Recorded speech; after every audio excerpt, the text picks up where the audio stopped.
ഇന്നലെ രാത്രി P S ജിയും ഡോട്ട്മുണ്ടും തമ്മിൽ നടന്ന ആ ഒരു ചാമ്പ്യൻസ് ലീഗിൻ്റെ സെമി ഫൈനലിൽ സാൻജോയും സബിത്സറും നന്നായിട്ട് പെർഫോം ചെയ്തു.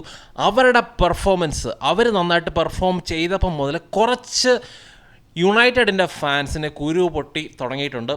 അതിൽ സബിത്സറിൻ്റെ കാര്യത്തിൽ യുണൈറ്റഡ് ഫാൻസ്, ഒരു സെക്ഷൻ ഓഫ് യുണൈറ്റഡ് ഫാൻസാണ്, ഞാൻ എല്ലാവരെയും അടച്ച് പറയുന്നില്ല, കുറച്ച് ആൾക്കാർ പറയുന്നത് എന്താണെന്ന് വെച്ച് കഴിഞ്ഞാൽ സബിത്സറിനെ നമുക്ക് കഴിഞ്ഞ ആ ഒരു സമ്മർ ട്രാൻസ്ഫർ വിൻഡോയുടെ സമയത്ത് 15 മില്യൺ പൗണ്ട്സിന് സൈൻ ചെയ്യാമായിരുന്നു. അത്രയ്ക്കും ചീപ്പർ പ്രൈസ്, അതായത് ഒരു പ്ലെയറിൻ്റെ ട്രാൻസ്ഫർ ഫീയുടെ കാര്യത്തിൽ 15 മില്യൺ എന്ന് പറയുന്നത് ഒരു ചീപ്പർ പ്രൈസാണ്. അപ്പം അങ്ങനത്തെ അത്രയും ചീപ്പറായിട്ട് സൈൻ ചെയ്യാമായിരുന്നു. പുള്ളി കെഞ്ചിക്കാല് പിടിച്ച് ഇൻ്റർവ്യൂകളിലൊക്കെ പറഞ്ഞതാണ് യുണൈറ്റഡിന് വേണ്ടി കളിക്കണം, മുന്നോട്ട് വരുന്ന സീസണിൽ പെർമനൻ്റായിട്ട് സൈൻ ചെയ്യണം എന്നൊക്കെ പറഞ്ഞതാണെന്നൊക്കെ പറഞ്ഞുകൊണ്ടാണ് പലരും അതിനെ ന്യായീകരിച്ചുകൊണ്ടാണ് നമ്മൾ ഈ ഒരു പ്ലെയറിനെ സൈൻ ചെയ്യേണ്ടതായിരുന്നു എന്നൊക്കെ ഘോരം പ്രസംഗിക്കുന്നുണ്ട്.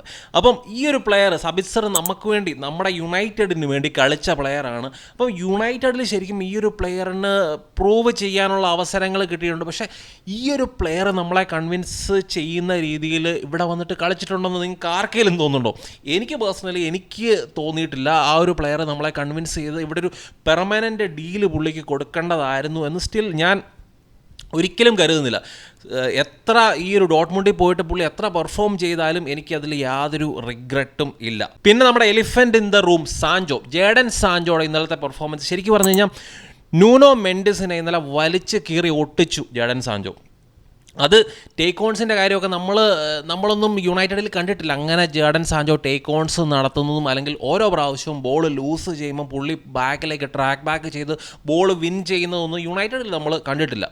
അപ്പം ജേഡൻ സാൻജോയുടെ പെർഫോമൻസിൽ, അല്ലെങ്കിൽ ജേഡൻ സാൻജോയ്ക്ക് മര്യാദയ്ക്ക് പെർഫോം ചെയ്യാഞ്ഞത് യുണൈറ്റഡിലെ ടോക്സിക് ആയിട്ടുള്ള അറ്റ്മോസ്ഫിയറാണ്, ടെൻഹാഗ് ആണ് എന്നൊക്കെ പറഞ്ഞുകൊണ്ട് പലരും പൊങ്ങി വരുന്നുണ്ട്. ഇപ്പോൾ ടെൻഹാഗ് എന്ന് പറയുന്ന മനുഷ്യൻ ഈ ഒരു പ്ലെയറിൻ്റെ എബിലിറ്റി അല്ല, ഈ ഒരു പ്ലെയറിൻ്റെ മെൻ്റൽ പ്രോബ്ലംസ് കാരണമാണ് യുണൈറ്റഡിൽ പുള്ളി സക്സസ് ആകാത്തതെന്ന് മനസ്സിലാക്കിക്കൊണ്ടാണ് പുള്ളിയെ ധ്യാനത്തിന് വിട്ടത്. അപ്പം ധ്യാനത്തിന് വിട്ട് അവിടെ പോയിട്ട് പുള്ളിക്ക് തിരിച്ച് വരാൻ വേണ്ടി ആ ഒരു മെൻ്റലി ഉള്ള ആ ഒരു വർക്ക് ചെയ്ത് പുള്ളിക്ക് തിരിച്ച് യുണൈറ്റഡിൽ വരാനുള്ള ആ ഒരു ഓപ്പർച്യൂണിറ്റി ടെൻഹാഗ് കൊടുത്തിട്ടുണ്ട്.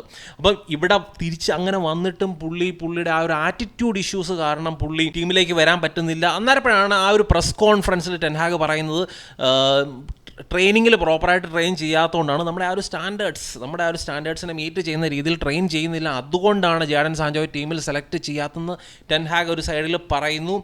അപ്പോൾ ആ ഒരു സമയത്ത് ശരിക്കും ജേഡൻ സാൻജോയ്ക്ക് റിയാക്ട് ചെയ്യാതെ എന്തെങ്കിലും പ്രശ്നം ഉണ്ടെങ്കിൽ പുള്ളിയായിട്ട് മര്യാദയ്ക്ക് അങ്ങോട്ടും ഇങ്ങോട്ടും സംസാരിച്ച് അത് സോൾവ് ചെയ്യാമായിരുന്നു. അതിന് പകരം പുള്ളി പോയിട്ട് ട്വീറ്റ് ചെയ്ത് ഇത്രയും വലിയൊരു പ്രശ്നം, ഒന്നാമത് ഇത്രയും മീഡിയ സ്ക്രൂട്ടിനി ഉള്ള യുണൈറ്റഡ് പോണക്കത്തെ ഒരു ടീമിനെതിരെ അല്ലെങ്കിൽ അങ്ങനത്തെ ഒരു യുണൈറ്റഡിൻ്റെ മാനേജറിനെതിരെ അങ്ങനെ ട്വീറ്റൊക്കെ നടത്തുമ്പോൾ അതൊരു ഭയങ്കര സംഭവമായി മാറും. അപ്പോൾ അതിൽ ആരാധകരുടെ ഇൻവോൾവ്മെൻറ്റ്, മീഡിയയുടെ ഇൻവോൾവ്മെൻറ്റ്, ഇതൊക്കെ ശരിക്കും മറ്റ് ടീമുകളെ അപേക്ഷിച്ച് യുണൈറ്റഡിൽ കൂടുതലാണ്. യുണൈറ്റഡിൻ്റെ റീച്ച്, ആ ഒരു ക്ലബിൻ്റെ ആ ഒരു സൈസൊക്കെ വെച്ചുകൊണ്ട്, ഫാൻ ബേസിൻ്റെ ആ ഒരു സൈസൊക്കെ വെച്ചുകൊണ്ട് യുണൈറ്റഡിലുള്ള മീഡിയ സ്ക്രൂട്ടിനി, അതുപോലെ തന്നെ ഫാൻസിൻ്റെ ഭാഗത്തു നിന്നുള്ള സ്ക്രൂട്ടിനി, ഇതൊക്കെ ഭയങ്കര കൂടുതലാണ്. അപ്പോൾ അത് ശരിക്കും സാൻജോയ്ക്ക് അത് ഹാൻഡിൽ ചെയ്യാൻ പറ്റുന്നില്ല.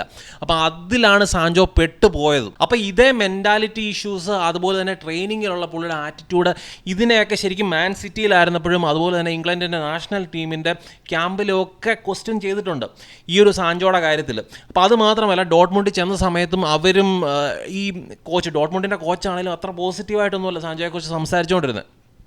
പക്ഷേ സാൻജോയ്ക്ക് പയ്യെ ഡെവലപ്പ് ആകാനുള്ള ഒരു അറ്റ്മോസ്ഫിയർ, അല്ലെങ്കിൽ അത്ര ഒരു സ്ക്രൂട്ടണി, ഈ ഒരു മീഡിയയുടെയും ഫാൻസിൻ്റെയും സ്ക്രൂട്ടണി യുണൈറ്റഡുമായിട്ട് കമ്പയർ ചെയ്യുമ്പോൾ ആ ഒരു പ്രഷർ ഡോട്ട്മുണ്ടിൽ കുറവാണ്. അപ്പം ചിലപ്പം പല ആൾക്കാരും പറയും, നിൻ്റെ ടീം എന്താണ്, നിൻ്റെ ടീം ചിലപ്പം ചാമ്പ്യൻസ് ലീഗിലെ ഏറ്റവും മോശം ടീമായിട്ടല്ലേ നിൻ്റെ ടീം ഫസ്റ്റ് റൗണ്ടിൽ പുറത്തായെന്നൊക്കെ പറഞ്ഞു തന്നിരിക്കും. പക്ഷേ എന്നിരുന്നാലും മീഡിയ സ്ക്രൂട്ടിനി, ഫാൻ ബേസിൻ്റെ കാര്യത്തിലൊക്കെ ഡോട്ട്മുണ്ടും യുണൈറ്റഡും രണ്ട് ലെവലിലുള്ള ടീമുകളാണ്. അത് ഈവൻ നമ്മുടെ ടീമിൽ നിന്ന് പോയ പല കളിക്കാരെയും നിങ്ങൾ ശ്രദ്ധിച്ചു. നമ്മുടെ ഡെർമിയാനായാലും ഇറ്റാലിയൻ ലീഗിൽ കളിക്കുന്ന കളിക്കാരുടെ കാര്യമാണ് പറഞ്ഞത്. ഡെർമിയാന്, ലുക്കാക്കു, സ്മോളിങ്, മെക്കറ്ററിയൻ, ഇപ്പോൾ ഇവരൊക്കെ ഇറ്റാലിയൻ ലീഗിൽ പോയി നന്നായിട്ട് പെർഫോം ചെയ്യുന്നു. അവരുടെ ടീമുകൾ ചാമ്പ്യൻസ് ലീഗിൻ്റെ ഫൈനലിലെത്തുന്നു. ഇതെല്ലാം ശരിയാണ്.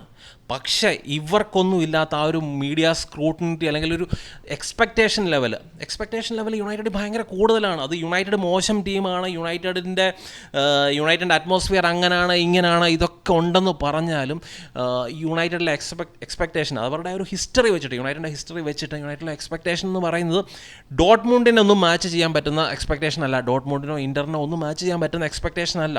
അപ്പോൾ ആ ഒരു പ്രഷർ താങ്ങാൻ വേണ്ടി ഇവിടെ വരുന്ന പ്ലെയേഴ്സിനൊന്നും പറ്റുന്നില്ല. അപ്പോൾ ആ ഒരു മെൻ്റൽ ഇഷ്യൂസ്, അപ്പോൾ അതിനെയും കൂടെ ഓവർകം ചെയ്യാൻ പറ്റാത്തതുകൊണ്ട് തന്നെയാണ് ഈ പ്ലെയേഴ്സ് ഇവിടെ സക്സസ് ആകാത്തതെന്നാണ് എനിക്ക് തോന്നുന്നത്. അല്ലാതെ ഇപ്പം ഡോട്ട്മുണ്ടിലെ പോലെ സീസണിൽ 1, 2, 3 മാച്ചിൽ പെർഫോം ചെയ്താൽ പോരാ, യുണൈറ്റഡിൽ കൺസിസ്റ്റൻ്റായിട്ട് പെർഫോം ചെയ്താൽ മാത്രമേ നമ്മളിവിടെ അംഗീകരിക്കത്തുള്ളൂ. അപ്പോൾ അത് റാഷ്ഫോർഡിൻ്റെ കാര്യത്തിൽ റാഷ്ഫോർഡ് ഇപ്പോൾ അനുഭവിച്ചുകൊണ്ടിരിക്കുകയാണ്. ഈ ഒരു സീസണിൽ ശരിക്കും റാഷ്ഫോർഡ് ആയിരുന്നു നമ്മുടെ മെയിൻ പ്ലെയർ, നമ്മുടെ ഏറ്റവും യുണൈറ്റഡിൻ്റെ ഫേസ് എന്നുള്ള രീതിയിൽ കാണിച്ചുകൊണ്ടിരുന്ന റാഷ്ഫോർഡാണ്. ഏറ്റവും കൂടുതൽ സാലറി 400K മുകളിൽ സാലറി മേടിക്കുന്ന ഒരു പ്ലെയർ യുണൈറ്റഡിൻ്റെ ഫേസ് ആയിട്ട് വരുമ്പോഴത്തേനും അപ്പോൾ ആ ഒരു സ്ക്രൂട്ടിനി പുള്ളിക്കും താങ്ങാൻ പറ്റുന്നില്ല. അപ്പം പുള്ളിയോട് ഞാൻ എപ്പോഴും റാഷ്ഫോർഡിൻ്റെ വീഡിയോ ചെയ്യുമ്പോഴും ഞാൻ പറയാറുള്ള കാര്യമാണ്, ഓൺ ദ ഫീൽഡ് പെർഫോം ചെയ്ത് കഴിഞ്ഞാൽ നമുക്ക് എന്ത് വേണം ചെയ്യാം, പിന്നെ ആരും ഒന്നും ചോദ്യം ചെയ്യത്തില്ല. അല്ലാതെ ഓരോ പ്രാവശ്യവും സ്ക്രൂട്ടിനി വരുമ്പോൾ അതിനെതിരെ ചുമ്മാ കരഞ്ഞുകൊണ്ട് റിയാക്ട് ചെയ്യുക എന്ന് പറയുന്നത് ഏറ്റവും വലിയ മണ്ടത്തരമാണ്. സാൻജോയ്ക്കും അത് തന്നെയാണ് പറ്റിയിരിക്കുന്നത്. സാൻജോയുടെ എബിലിറ്റിയിലൊന്നും ഒരു പ്രശ്നമില്ല, പക്ഷേ മെൻ്റൽ ആസ്പെക്റ്റ് ഇതുപോലത്തെ പ്രഷർ കുക്കർ സിറ്റുവേഷൻ അല്ലെങ്കിൽ ഇങ്ങനത്തെ പ്രഷർ കുക്കർ എൻവയോൺമെൻറ്റിൽ വർക്ക് ചെയ്യാൻ പുള്ളിക്ക് പറ്റത്തില്ല. ഒരു ക്ലബ്ബ് എന്നുള്ള രീതിയിൽ യുണൈറ്റഡിൻ്റെ സ്ഥിതി ഭയങ്കര മോശമാണ്. അതിലൊന്നും എനിക്ക് യാതൊരു അഭിപ്രായ വ്യത്യാസവും ഇല്ല. എന്ന് പറഞ്ഞുകൊണ്ട് യുണൈറ്റഡിലെ അറ്റ്മോസ്ഫിയർ ആണ് അതാണ് ഇതാണ് ഈ ജേഡൻ സാൻജോ അല്ലെങ്കിൽ സബിത്സർ, ലുക്കാക്കു ഒക്കെ ഫെയിൽ ചെയ്യാൻ കാരണം യുണൈറ്റഡിലെ അറ്റ്മോസ്ഫിയർ ആണെന്ന് ഞാൻ ഒരിക്കലും കരുതുന്നില്ല. ഇവർക്ക് കളിക്കണം അല്ലെങ്കിൽ ആ ഒരു ആറ്റിറ്റ്യൂഡ് ഉണ്ടെങ്കിൽ അങ്ങനത്തെ ആറ്റിറ്റ്യൂഡുള്ള പ്ലെയേഴ്സ് യുണൈറ്റഡ് സർവൈവ് ചെയ്യുന്നുണ്ട്. ബ്രൂണോ പോണക്കത്തെ ആൾക്കാർ ഇറക്കി നിലവിളിയും ബഹളമൊക്കെ ഉണ്ടെന്ന് പറഞ്ഞാൽ ഇത്രയും കൊല്ലം ഇവിടെ സർവൈവ് ചെയ്യുന്നത് പുള്ളി പെർഫോം ചെയ്തിട്ട് തന്നെയാണ്. അപ്പം അങ്ങനെയാണ് ഗ്രാജുവലി ആ ഒരു ക്യാപ്റ്റൻസി വരെ ആ ഒരു മനുഷ്യന് കിട്ടിയിരിക്കുന്നത്. അപ്പം അങ്ങനത്തെ ആറ്റിറ്റ്യൂഡ്, ആ രീതിയിൽ സ്കില്ല്, ഇത്രയ്ക്കും പ്രഷറായിട്ടുള്ള സിറ്റുവേഷനിൽ സ്കില്ല് പുറത്തെടുത്താൽ മാത്രമേ യുണൈറ്റഡിൽ സർവൈവ് ചെയ്യാൻ പറ്റത്തുള്ളൂ.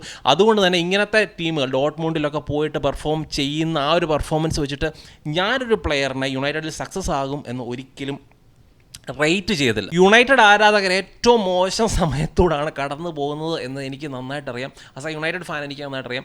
എന്നാലും നമ്മുടെ ടീം തിരിച്ചു വരും. അതിനുള്ള ഏറ്റവും ബേസ്മെൻറ്റ് ഭാഗത്തു നിന്നുള്ള ബിൽഡപ്പ് നമ്മൾ സ്റ്റാർട്ട് ചെയ്തിട്ടുണ്ട് എന്ന് തന്നെയാണ് ഞാൻ വിശ്വസിക്കുന്നത്. അപ്പോൾ നമ്മൾ വെയിറ്റ് ചെയ്യുക, പേഷ്യൻ്റായിട്ട് വെയിറ്റ് ചെയ്യുക. ഇങ്ങനത്തെ നമ്മുടെ ഒരു കണ്ണിപ്പൊടിയിടുന്ന തരത്തിലുള്ള പലരുടെയും അനാലിസിസിൽ ഞാൻ ഒരിക്കലും വിശ്വസിക്കുന്നില്ല. ചിലരൊക്കെ ഭയങ്കര ബുദ്ധിപരമായിട്ട് എന്നാ പറയുന്നത്, ഫുട്ബോൾ ജീനിയസ് എന്നൊക്കെ പറയുന്ന ആൾക്കാരുണ്ടല്ലോ, ചില സോ കോൾഡ് ഫുട്ബോൾ ജീനിയസുകളുണ്ടല്ലോ. അപ്പം നമ്മളൊക്കെ ഭയങ്കര ഇമോഷണലി ഗെയിമിനെ അപ്രോച്ച് ചെയ്യുന്ന ആൾക്കാരാണ്.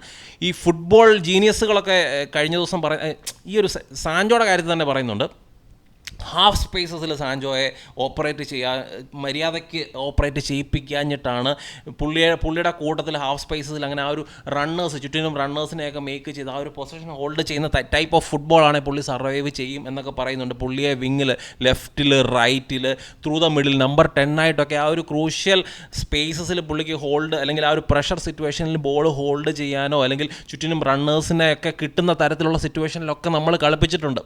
ഇത് നമ്മൾ മനസ്സിലാക്കിക്കോ, മെൻറ്റാലിറ്റിയാണ് ഇഷ്യൂ, വേറെ ഒരു പ്രശ്നവും ഇല്ല. അപ്പോൾ അത്രയൊക്കെയുള്ള വീഡിയോ പറ്റിയുള്ള നിങ്ങളുടെ അഭിപ്രായങ്ങൾ തീർച്ചയായിട്ടും കമൻസ് ആയിട്ട് ഇടുക. മറ്റൊരു നല്ല വീഡിയോ ഇടണം.